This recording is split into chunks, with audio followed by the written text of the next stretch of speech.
back to Ladies Can We Talk with Debbie Georgatos on 660 AM The Answer. Hello there. Welcome back to Ladies Can We Talk. Thank you so much for tuning in. And we have online, as I was telling you before our break, we have on the line Charlotte Hayes. Hello. Hi there. Thanks for having me tonight. So glad you could call in. I must tell you, I was back in Washington the whole week, this past week, and I went to an Independent Women's Forum event.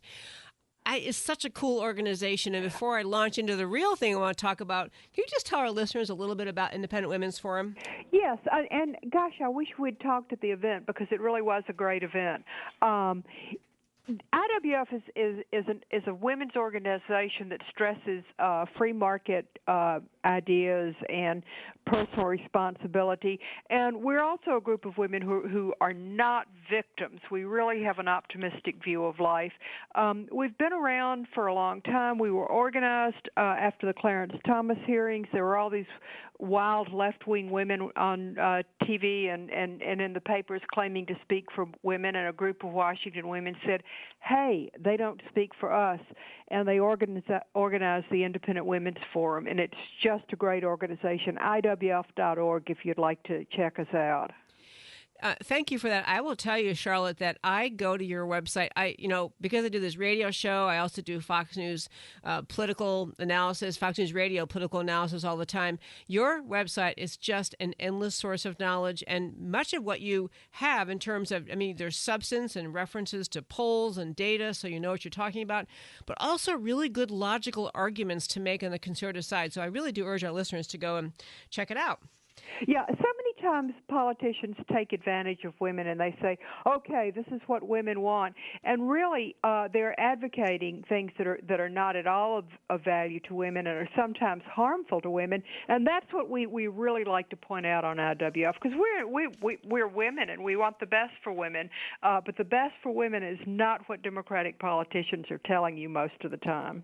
Amen, sister. And on this subject, what Democrat politicians tell people, the reason I really got excited about talking with you is there was, and I should tell you, by my background, I'm a labor and employment litigation attorney, and so I've hassled with in California. I actually practice in California, where employers, there are just endless reasons in California that employees can sue their employers, out of many bases. I want to go off on those, but there's a new law in California, relatively new, signed in by Governor Moonbeam, and it's called the Fair Pay Act. And I have to hand it to the Democrats. They always have great names. Like, who could be against the Fair Pay Act?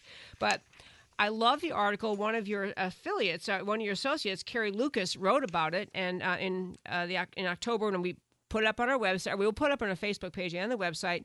But she makes the point, it essentially says that you can get the Equal Pay Act idea is expanded. So instead of just suing because you are being paid less than a man for the same job, you can sue because you're saying, well, my job is substantially similar to some guy and I want the equal pay. Is that about right? Yeah, that's about right. And I want to illustrate how this equal pay works with something that happened to me this morning. I had made arrangements to take finger sandwiches to church. I buy them at the Giant. And they hadn't been made today when I went very early.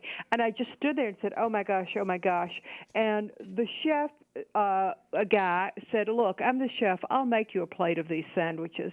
And, he was just terrific. They were beautiful sandwiches. I didn't make a fool of myself at church. But here's what he's a great employee. I bet he does that kind of thing all the time. I bet he's just a great employee. So what if he got a raise? And what if a female employee who was not as good, didn't work as hard, said, he's getting more money than me because he's a man? That's a lawsuit, Debbie. That's a lawsuit.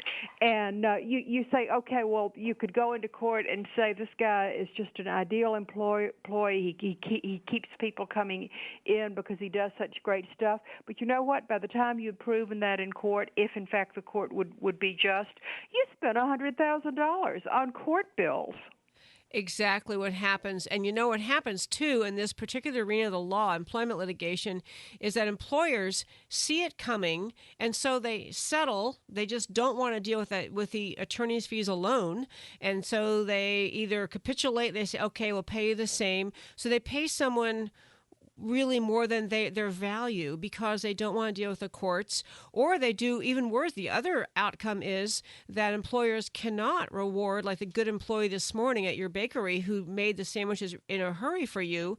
You don't reward good employees for good work because you're going to end up in trouble with someone who's going to sue about it. I mean, it disrupts the whole notion of free markets and rewarding good work. Well, yeah, it's absolutely. I mean, would you take the risk of giving a guy a raise if he went above and beyond the call of duty and did a great job?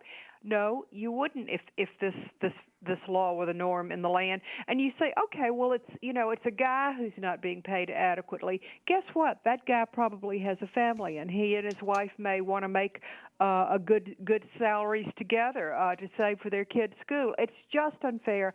And the other thing is, we don't really need the government coming in and setting our salaries. We, with our bosses, can do that. Exactly. I love the whole notion of assuming women are competent, capable, intelligent, and you can negotiate. And if it is unfair, you can go and say, "Hey, look, I'm the one always working late while Joe over here goes home at 6. I should be paid more." I mean, well, right. So many of these Democrat laws. First of all, this fair pay thing is built on the notion that women are discriminated against.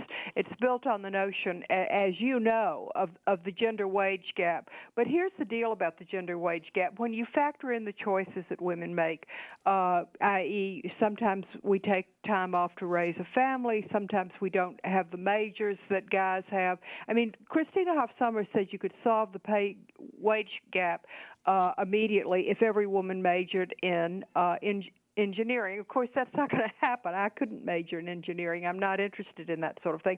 But it assumes that women are helpless and that people can come in and discriminate against them.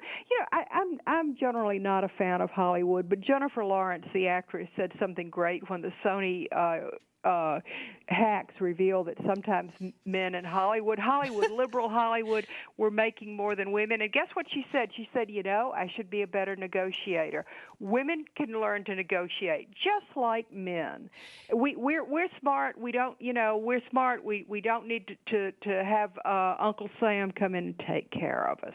Absolutely right. And, we're down to this. These are really short segments. It just kills me. But in this last 30 seconds, the other thought I just had was, it seems like the left is always assuming that women should be seen as the victims. What about the women business owners who are burdened by this new law? I mean, what if the main stockholder where I went to buy the sandwiches today, what if she's a woman and, she has a lawsuit? And the other thing is, if we have all of these laws and rules, listen, I'm for some laws and rules, but if we have laws that just beg for a lawsuit, guess what else is going to be less of? Hiring.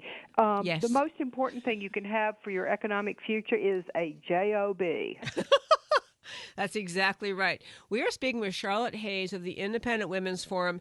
Just so much fun to talk to. I definitely want to have you and others from Independent Women's Forum on the show again, because I just love the refreshing, pro-women, upbeat, free market message that you bring so often. And so the website again is IWF.org, and we are happy to be on your show anytime. Thank you so much, Charlotte Hayes. This is Debbie Georgatos and Ladies Can We Talk on 660 AM The Answer.